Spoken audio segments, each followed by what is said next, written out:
Tang Soo TV. We're back after quite a hiatus, but we'll be back, and we're going to be shooting bi-weekly episodes right now. This particular one's not that long, but the content is good this episode. This episode, we're going to have some interesting ground fighting drills for those of you that maybe don't do a lot of ground fighting. This is a neat way to kind of bridge that gap, show you some nice flow drill, standing versus being on the ground. And then we're going to have an interview with Master Michael Sabia, who shared with me So Rim Jang Kwon, and we're going to talk about how he came by way of it, his lineage from Grandmaster Wong Ki, which is a pretty interesting lineage, and we're going to talk about the history of it, and then you see a couple movements from it. We're not going to teach the whole form on Tang Soo TV. That's going to be on our Warrior Scout University, because it's going to be more in-depth, and it's going to take quite some time to share the episode in the way that it needs to be shared, with the proper respect it's due. So that's going to be way beyond the time constraints of this format. But we're going to be switching to a bi-weekly format. So the next episode will be in about 2 weeks. It will be a little beefier than this one. If any of you would like to participate in the episodes of Tang Soo TV, please shoot me a message, personal message. Tell me what you'd like to offer, and I'll tell you how the video format is and how to send it to me, and we'll go from there. So we'd love to share, and if you have some unique drills, or you want to share some teaching tips, working with children, working with adults, self-defense, anything like that, please message me, and we'll be happy to try to get you involved in the project. Okay, so with that, our first segment on ground fighting is going to start. Enjoy. Okay, we're going to go over some basic ground fighting defense. So, Ashley, please. Okay. All right, so Ashley's on the ground, however she got there, she got hit, whatever. So the basic drill is going to be this. When I'm in front of her, she's going to give me 2 kicks. Right, she's going to lift and kick off. When I step over to this side, she's going to turn toward me and round kick the knee. Boom. Then back to the front again, kick in. Then round kick the knee as I step in. Okay, so that's the first drill. So we'll do that a little bit where I'm here, right, and I go here, boom. I'm here, I go here, boom, she kicks the knee. Now what you want to do is as you want to round kick back in this way. Boom. Then also you can practice sweeping the leg as well on the ankle, right? So we go here, and then kick, and then as I step here, you can also go low and sweep the leg out, right? So that's part 1. Part 2 now is when I try to enter, she's going to lay back and put her feet up and stop me on her hips, on my hips. I'm going to grab these ankles, right? So let's put you back a little bit. Okay. So I'm going to grab her ankles. Now, there's a couple things that I can do here. So just to keep it as a flow drill, I'm going to push her feet away and step into punch. She's going to push off my leg, get back to position. I go here, she pushes, she's going back to position. Okay? So that's 2. So now, there's a couple options here, but to keep the flow going, I'm going to separate and I'm going to come in. And when I come in, she's going to pinch her knees together and stop me right here by keeping her legs forward slightly. So I can't reach. She's going to turn her foot, put it on my hip, keeping the hips in the same position. She's going to push off and then shoulder walk using her feet and her shoulders, and then sit up when she's in the same distance and get up. And so, okay? So this is the first part drill. Down, okay? So she's kicking up. 1, 2. I go this way, she takes the leg. Okay, one more time. Inside behind the knee. Right, not this side. You're going to miss the knee that way. So she's down, she kicks front, she kicks the leg, she kicks the front, she kicks the back of the leg. Okay, I go in, she tries to push me away, I grab the ankles, okay, I throw off to the side, she rotates, I throw it this way, she rotates, okay. Now I'm going to come in, she stops me here, okay, she covers, she puts her foot on here, hips return, she pushes me away, shoulder walks away, and then she sits post and get up. Okay, so that's the basic drill. Now, same thing, okay, but when we get to this position, instead of me going in this way and coming down, okay, we can go from this position and she can turn around and I go to step in here. If I give her a foot, she grabs the foot. So if we're on this side, she grabs. If I come in too deep, she grabs both, okay? So what happens here is if she pushes, I'm going to go down, right? So I give her 1 foot. Now, if she only gets 1 foot, we'll do this as you can see. She hooks with her hand. She's going to drop this foot down here and hook the back of the foot. And then she pushes with this, and again, you lose your balance. Okay, so I'm going to switch with you.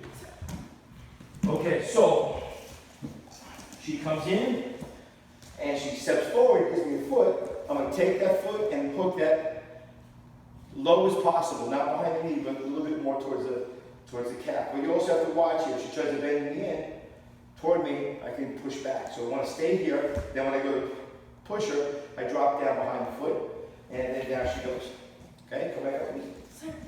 Okay, so now also if we're here and I'm in this position, she throws a punch, I can snag that, and when I push, if she goes down fast, this is actually going to pull me up, and then I got my knee here, punch, step out of the way. So that's kind of like a lucky thing if they give that to you, but you know, that's a lucky thing if they give that to you, but if it's there, you know, you can play with that, catch it. Okay, ground position, ground exercise number 2. So we're going to use a puzzle mat. She's going to sit on the puzzle mat facing me. So now we make a little game out of this with the children. So I'm only allowed to move to one side of the square. So I can go to this side and this side. She's going to spin on her bottom and face me and then give me kicks.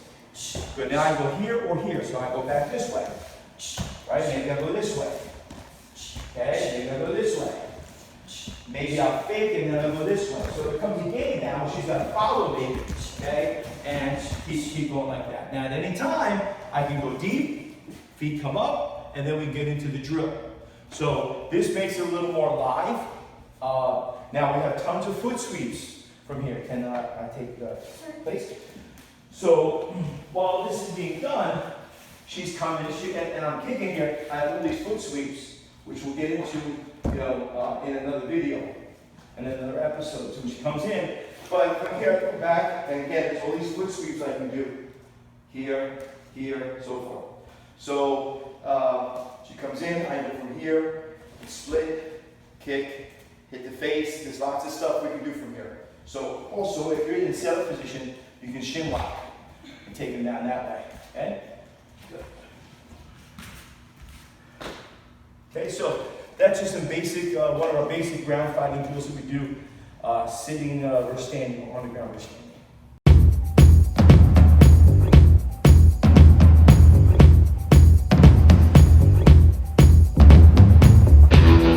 Okay, so I'm with Master Michael Sabia, and I'm going to ask him some questions about So Rim Jang Kwon and how it came, how he came to it and so forth. So, explain a little bit about your lineage. My teacher's name is Lee Jong-hwan. He goes by James Lee in the United States. His Damban at the time, 1651, and it reflects in England because Grandmaster Ikanuk, he's number 70, has facsimile of the original Damban book from Korea. So my teacher, when he visited him back in 2008, they looked in the book and found it, and he issued him 9th degree black belt with 1651. That's from the original book with Wong Ki. Yeah. And his teacher was? Lee Jong-han learned from Oh Se-jun, number 26, who was the owner of the Tang Soo Do YMCA school at the Seoul Central YMCA at Jungno-iya, which is 2nd Street in Central Seoul. In the YMCA, Oh Se-jun was known as a gangster. A gangster, you know. He was bad boy. As my teacher said, he was top gangster in Jungno, which was Central Seoul, around where the YMCA was. Now he came into the Mukwan. He was, if I remember correctly, he was a shoe shine boy. That's potential. Right. Yeah, that's in my teacher. That was my teacher wrote that history. You could only find it on a Korean Subakdo website, or associated to the Tang Soo Do and Subakdo people. And it was very hard that I found it, because my teacher never shared with me the history book he has. It's like about 50 pages of Murokan. Similar to what you did. Right. He wrote down the history as well from the Korean perspective. Right. So, But some of that's a little shady, so probably that's why he's holding on to it, because some of that background's a little. it did point out a few items. The gray areas. The gray areas that we're trying to discover Right. are in that, but he did bleed a few facts at one time. Right. But that's not for this. We're talking about So Rim Jang Kwon. So, Osejun Danban number 26, his teacher was Bonki, Yes. and Bonki had taught So Rim Jang Kwon. Now, we were talking about that before, that he was usually taught at a certain rank at headquarters. Usually, my teacher told me that at the headquarters school, it's usually taught somewhere between first and second degree black belt. Right. The way the form is performed is done very agile. It's very different from what you find in Mudakwon forms, especially how they're done today. It's very athletic, the way it's supposed to be. And even I feel like I don't give it the best justice because it's just so outside. I'm more karate based. Right.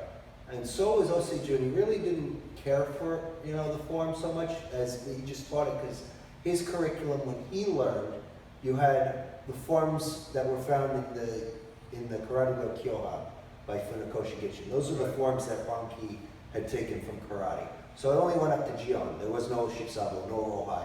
Right. Those were additions later in the 60s as the Chido Kwan and various other teachers like that Master Park that you talk about.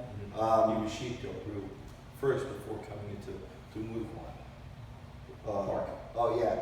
So when they came in, other forms made their way into the system, especially for competition purposes. You see Rohai done today where they do break with it and all that stuff. So, it looks good for competition. So they took anything that looked good. They list 4 others also in there that they don't show diagrams for, but you have Shippal, which was from the Shitoru. You find Ishisa, Unsu, which you find both in Shotokan and in Shitoru. And then you also have the Sochin that's found in Shotokan is the one that's listed there, not the Aragaki Sochin, which is my preference. But, so these forms were added in later, so Osejun wasn't teaching these forms that I'm aware of. My teacher said he just stuck with what he learned originally, but he did have other forms and stuff he picked up. He was very, he enjoyed weapons, so he had a lot of weapons instructors come to his school. But going back to the So Rim Jang Kwon, the point of the day, Right. So Rim Jang Kwon was taught somewhere between first and second degree black belt because it's more suited for a younger person. I would teach it between the age of 16 and 22. Right. After that, it gets a lot harder, as you could tell Right. when I was teaching the form to you Right. and Grandmaster Ferraro. Right. It's very difficult at an elder age. It's even difficult for me in my 30s Right. to really give it the justice. And I learned it a little late myself. Right. It would have been better suited had I learned it when I was a teenager, but I just found no interest at that time. Right. I was more interested in just, the fighting aspect, the sparring aspect was big for me back then. Right. So you came by way of So Rim Jang Kwon, basically Osejun, your instructor, Master Yeah. Lee, and then he taught it to you. So it's Yeah. Bonki, Osejun, Master Lee, and Well,